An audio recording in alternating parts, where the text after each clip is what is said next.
مشاهدينا الكرام، مرحبا بكم معنا المحلل الرياضي أبو رمزي. فبنسأل، هل لا زالت هنالك منافسة بين كريستيانو رونالدو وميسي أم انتهت بعد كأس العالم؟ تفضل يا أبو رمزي.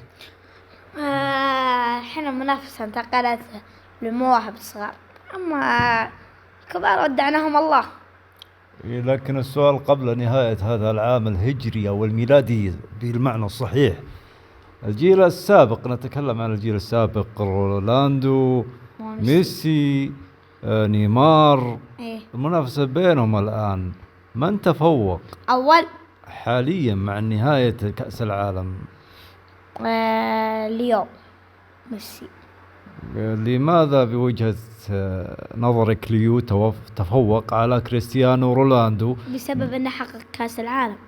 وهل هذه ترجح الكفة يعني؟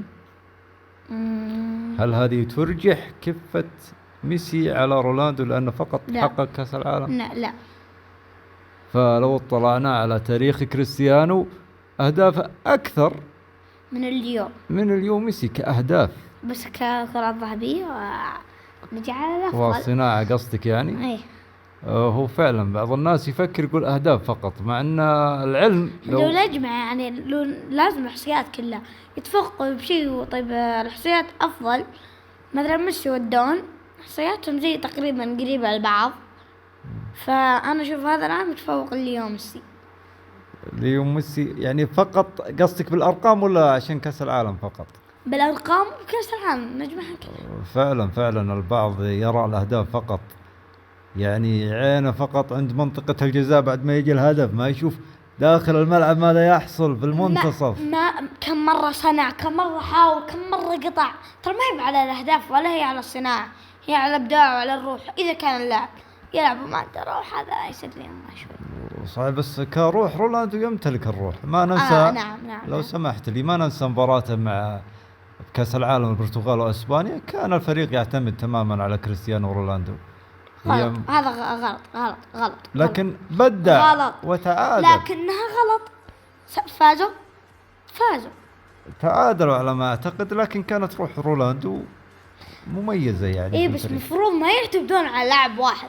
طب تخيل اللاعب ذا برا طلع، دقيقة جت إصابة وطلع. لا نريد أن نتشعب ونتكلم عن خطة مدرب، حنا موضوعنا وشو مقارنة بين كريستيانو رونالدو وميسي.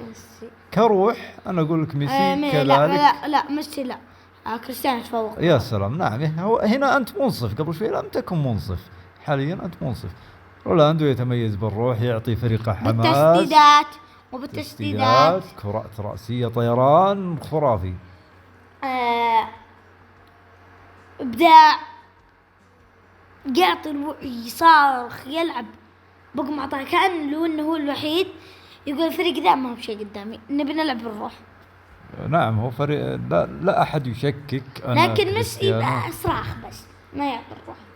كريستيانو كروح وكحماس للفريق لا أحد يشكك أن رونالدو يتفوق طبعا بالروح بالارتقائيات وبالتسديدات. لكن لعلنا في نهاية هذا التحليل اتفقنا على أن ميسي أفضل تفوق يعني. بس لكن أول ما في مقارنة الدون على، بس الحين ما الدون طاح جاء مع مانشستر يونايتد.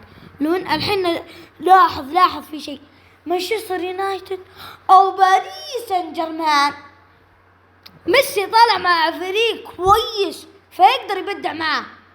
أما مانشستر يونايتد من دحر الدحديرة، فعشان كذا رونالدو ما أخذ فرصته الكافية. فأنا أشوف إن الحين متساوين، اكتشفت إنه متساوين. لو يطلع كريستيانو مع فريق جيد، شوف إذا مثلا راح مع ريال مدريد، طيب ما هو راح يطلع لعبة. طيب أول إيش كان يمكن كريستيانو مع ريال مدريد وميسي كان مع برشلونة، تنافس عالي إنهم كلهم مع فرق كبار، صح ولا لا؟ صحيح. أما الحين ميسي مع فريق كبير، أما رونالدو. اللاعب الكبير هو من يحيي الفريق وليس الفريق من يحييه. أعطيك مثال قبل ما تولد طبعا، كان لاعب مارادونا. كان لاعب مارادونا راح مع فريق إيطالي مغمور جدا اللي هو الانتر ميلان. لا نابولي. نابولي. أحياهم وجاب لهم الدوري إلى الآن، يعني إلى الآن يذكرونه. لكنه المدرب يلعبها أساسي صح؟ لأنه جيد، لكن رونالدو ما قدم شيء وشفناه لعب أساسي. من عنده عنده ترى مستحيل لاعب واحد يحيي بفريق مع مشجعين، لازم يكون له سند، له واحد يلعب له.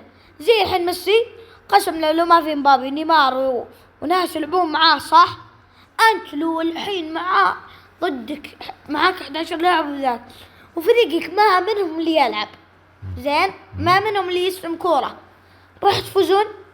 أنت راح تسبب شيء قوي. طيب أنت سبب بتحاول، بس لازم واحد معاك. طيب هل المنتخب الأرجنتيني الحالي فيه أسماء لامعة تستحق أنها تأخذ كأس العالم؟ لو شلنا ميسي هل هو منتخب نعم جيد؟ نعم غير صحيح. أنا جيد. خالفك من الأسماء اللامعة؟ دي ماريا مارتينيز 3 مارتينيز ودي ماريا وديبالا غير جيدين، فقط دي ماريا وميسي. يعني منتخب واللي قدم بالمنتخب شباب كأس العالم. معقول انه لاعبين يسببون بخت كأس العالم؟ هذه مستحيلة، لو تجيبها بالعقل مستحيلة. طيب دقيقة، فرنسا ليه ما خلته عندهم بوبي لعيبة كبار؟ في بالعقل في بالروح، يعني انجلترا لعبت بالروح ولعبت بخطة المدرب صح، ومدربهم ذكي. لأن الأرجنتين تملك لاعب خارق. زي فرنسا تمسك لاعب خارق. غير صحيح. لا مبابي. لا البرتغال تمسك لاعب خارق. من؟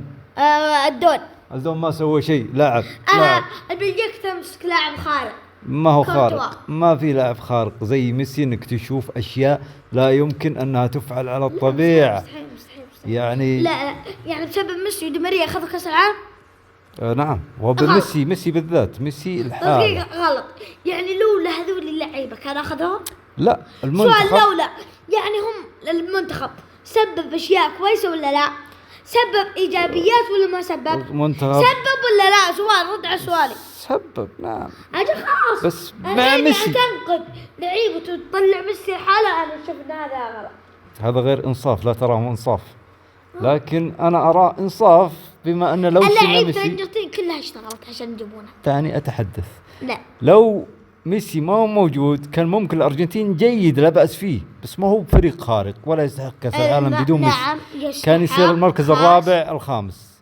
لا، كان يوصل للنهائي ويمكن يطلع من النهائي، لأن فريق عظيم، لكن بالنهائي ما شفنا إلا ميسي الصدق ومارتينيز ودي ماريا. طيب ختاما، في خلال الرحلة الطويلة واللي تقريبا انتهت خلال هذه السنة بين منافسة بين ميسي ورونالدو. لا رونالدو طبعا من البداية.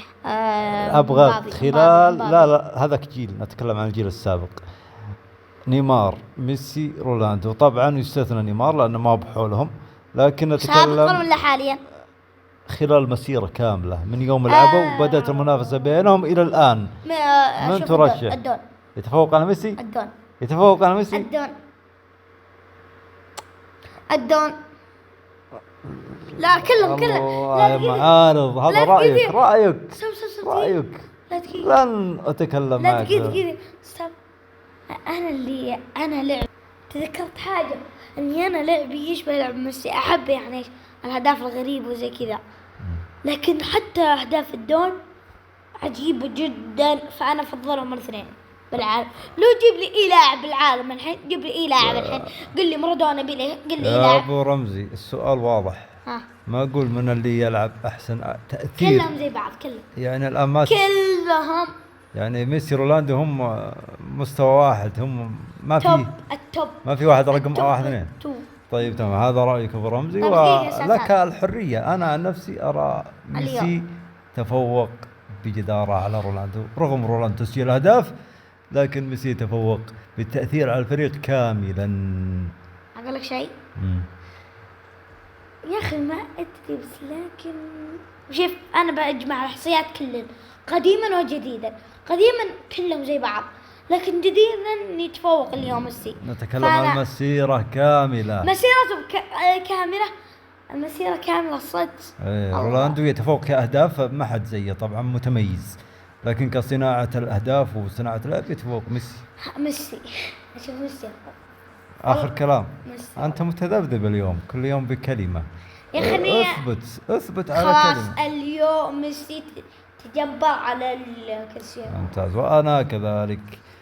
بس لكن ولكن لا ننسى الدون لاعب عظيم. إيه؟ لكنه توب 1 ميسي، توب رونالدو. ما في أحد قبله مستحيل، ولا ننكر انه لاعب جيد. شكرا لكم، شكرا.